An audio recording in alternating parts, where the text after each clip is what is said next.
Jerry, for those who don't know, you were the science editor and you wrote for the top magazines in the industry, top, That's right. bodybuilding magazines, sports magazines. Right. Then you started your own newsletter, which is available on appliedmetabolics.com. Right. How is that? How is your newsletter different from the articles from the other news organizations that you work for? How is it different, and what do you bring to the reader that they can't find anywhere else? You're absolutely correct. I wrote for, I don't know, 25 magazines over the years, including international magazines. I can tell you that the magazines, by necessity, are censored to a certain degree. Back then and even today, the magazines were always dependent on advertising, and the chief advertisers were supplement companies. So as a consequence, I had to be careful what I write. I could never tell the whole truth about whey. It's not that I was lying, but let me put it this way. If I came across a negative article, let's say on creatine, I could not write that in a magazine because they wouldn't publish it. If I came across something that was considered, even working out, like a certain exercise that could hurt somebody, but they felt was a standard exercise, I couldn't write about that. So it's not that I didn't tell the truth. I just never was able to tell the complete story. With my newsletter, there's no censorship involved at all. I name names. I tell the whole story. I don't hold anything back. The difference between my newsletter and, let's say, magazines today, or any other source of information, whether it's websites, blogs, science-based sites, whatever, the difference is twofold. First of all, I'm trying very hard not to duplicate what's already on the web. In other words, I do provide basic information for people that don't have the experience. In other words, I talk about the little basics of training. The best way, for example, a natural bodybuilder to train and all that. But I'm not going to go into the stuff the magazines go into, like Phil Heath's arm routine, that kind of stuff, because it's just needless duplication. And honestly, if I were considering subscribing to my newsletter, I wouldn't want to read something that I can read on the web or in magazines. I want to learn something different. So my philosophy, Lab, is to take kind of off-the-road subjects, stuff that's very practical and very useful, but subjects and topics that you won't really see on the web. The only place you'll find this stuff is in very, very technical, esoteric medical journals that nobody reads but scientists. They're indecipherable to the average person. Basically, I write at a 6th grade level. In other words, if you have a 6th grade education, you'll understand everything I write in my newsletter. Contrary to that, though, I've had people write to me and tell me my newsletter is still too technical, which makes me scratch my head and think, well, gee, if they can't understand 6th grade level, I don't know what am I going to write? Jack ran up the hill to drink his whey protein. I mean, I can't get more simple than I am, You're very open with your approach, in your show, in your videos, you're very open and you basically speak your mind on everything very, very honestly. Right. What is your general take on steroids in professional sports, whether it's bodybuilding, whether it's any other professional sport? Do you think should we just accept it, acceptable? I mean, how would you explain your point of view? Well, here's the way I look at it. The truth of the matter is, it's in pharmacology, there's an adage that says only the dose determines the poison. In other words, any drug can produce side effects, right? And the truth is, it's been a cat and mouse game with drug use and the drug testing. This started back in 1964 at the Tokyo Olympics. It's been ongoing ever since. They have this drug WADA. It's an organization that monitors doping, as they call it in sports. Hi, I am a doping control officer, also known as a DCO. I play a major role in protecting your rights in the doping control process, which it's a cat and mouse game. Every time they devise a new test to find another steroid, the chemists come up with a design of steroid or something else to beat the test, and this goes on and on. And the truth of the matter is that my personal feeling is that it's a personal choice. In other words, since all the top athletes, I mean, this last Olympic Games that just ended, I guarantee you, I can almost guarantee you that about 95% of the athletes in those games were on some sort of drug or steroid, and they beat the test. Some of them didn't, but most of them beat the test. This is the way it's going to go. I feel that, believe it or not, some people will call me names for saying this, but I have to be honest with you. I think steroids should be legalized, but with a big proviso.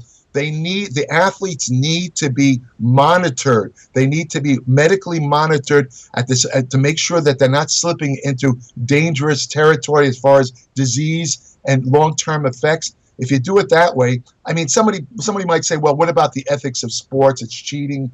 Yeah, I know, but you have to look at it from another point of view. A lot of athletes have genetic abnormalities where they're already way ahead. You're not going to beat them. In other words, I'm going to write an article about, there's certain genes that make you much stronger. For example, just to give you one right out of the air, if you, for example, lack genes from myostatin, you're going to grow very big muscles. You're going to have low body fat, taking no drugs at all. So, basically, if somebody like that gets into bodybuilding, they're going to be like a Flex Wheeler type of person. And, and they're taking nothing. So how can an average guy who doesn't have those genes compete against that? Already the field is unbalanced. That's my point. So, if the guys that don't have the genetic ability to be a great athlete or a great bodybuilder, if they could at least get on a similar playing level by taking the drugs, I say let them do it, but monitor them. And the athlete or bodybuilder needs to be screened to make sure they don't have any, and this is very important because I've written about this a lot.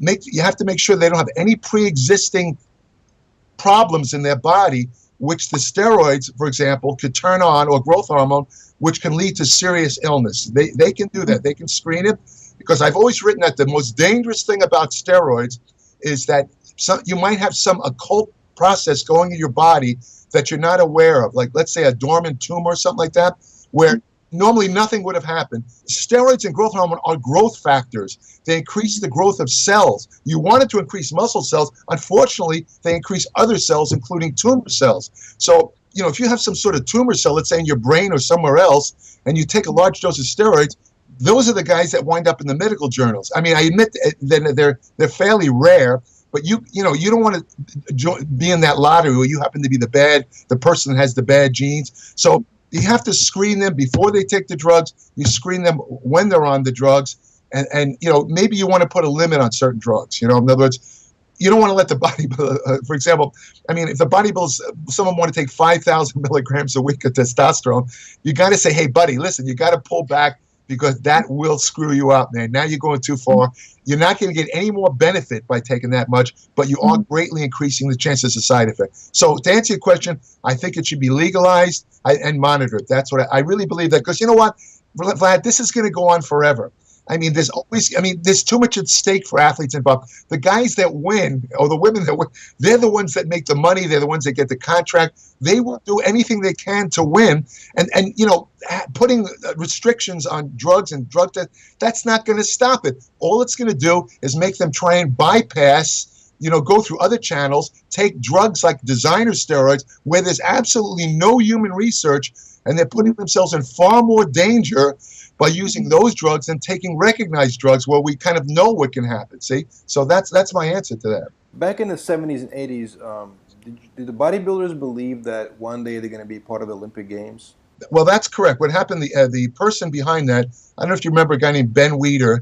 Ben Weider was Joe Weider's younger brother, and they had a kind of agreement. Joe ran the magazines, and Ben ran what they call the IFBB, which is covers the contest. He was the president. He traveled the country, and Ben went all over the world trying to convince various sports federations to support bodybuilding so it can get in the Olympics.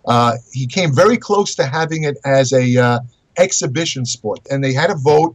And unfortunately, because of the stigma associated with drugs and bodybuilding, he was voted down. And unfortunately, he died, and he never fulfilled his dream of getting bodybuilding in the Olympics. Now, my feeling about that, somebody might say, well, wait a minute, hold on. Wait a minute, bodybuilding is not really a sport. It's more like it's an aesthetic display. But my answer to that is, look at some of the things they are allowing into the Olympics. Hula hoops. Some of these things are synchronized swimming. There's a certain amount of skill involved, but I don't see, they're kind of more artistic than actual skilled sports like track and field. I see bodybuilding right in that area. And let's face it, bodybuilding is the ultimate display of musculature. And musculature is the very core of athletics. So, the ancient Greeks, the people that actually started the Olympics, if you look at the statues, they all look like bodybuilders. The Spartans, Hercules, they look like bodybuilders. So bodybuilding to me is a natural as an Olympic event. Again, though, the problem is the stigma of drugs associated with bodybuilding. That's what holds it back. Do you think, as what they call natural bodybuilding, should be allowed in Olympics? And do you think people would want to see natural bodybuilders competing? You know what I mean? That's another question. Well, I think that natural bodybuilding should be allowed in Olympics because it kind of defeats the criticism of drug induced muscles, because just like any other athlete in the Olympics, the natural bodybuilders who competed would have to undergo rigorous drug testing. I don't mean lie detector stuff, which is nonsense. I'm talking real, actual standardized drug testing. And as far as the attraction, the people that are interested in the Olympics, I don't think they'd be attracted to pro bodybuilders. And I'm not trying to put pro bodybuilders down. As a former bodybuilder, I'm absolutely amazed at some of the physiques I see today. Phil Heath, Kay Green. These guys are mind-boggling to me. I mean, I don't think I could ever look like them if I took a boatload of steroids, to be honest with you. But the point is, I think to the average viewer of sports and athletics, they can't understand those type of physiques. If you take a person on the level of a natural bodybuilder, or even what they're bringing back something called classic bodybuilding, and they're kind of hearkening back to the 70s, Frank Zane and those guys. That kind of physique, I think, would actually be attractive to the public because it's attainable. In other words, they can see how you can build that with diet and nutrition. You don't need drugs to get. These guys aren't very big. Most of them are 215 pounds maximum. I mean, I competed natural. My natural body weight, my best contest body weight was 210, to give you an idea. If I took steroids, it would have been 240. That's the difference, see? So, I think it would be acceptable if the guys, came in shape. There'd have to be standards. Like Ben Weider, the way he wanted it is the candidates for Olympic competition would have been the winners of the World Bodybuilding Championship, Amateur Bodybuilding Championship, which is drug tested. And they, the winners would have been, would have qualified if he had gotten Olympic recognition. The winners of the World Championship, each weight class, would have qualified for the Olympics. That would have been a good system. I think it would actually be very popular, to tell you the truth, because people don't realize in Europe, bodybuilding is looked at from a different perspective than the United States. It's much more admired over there. I remember Gary Stratum told me once the bodybuilder Gary Stratum, he told me that he posed in India in a stadium, and he had 60,000 people watching him pose. 60,000. I mean, it's and I know other people from India have told me that it's just wildly popular over there.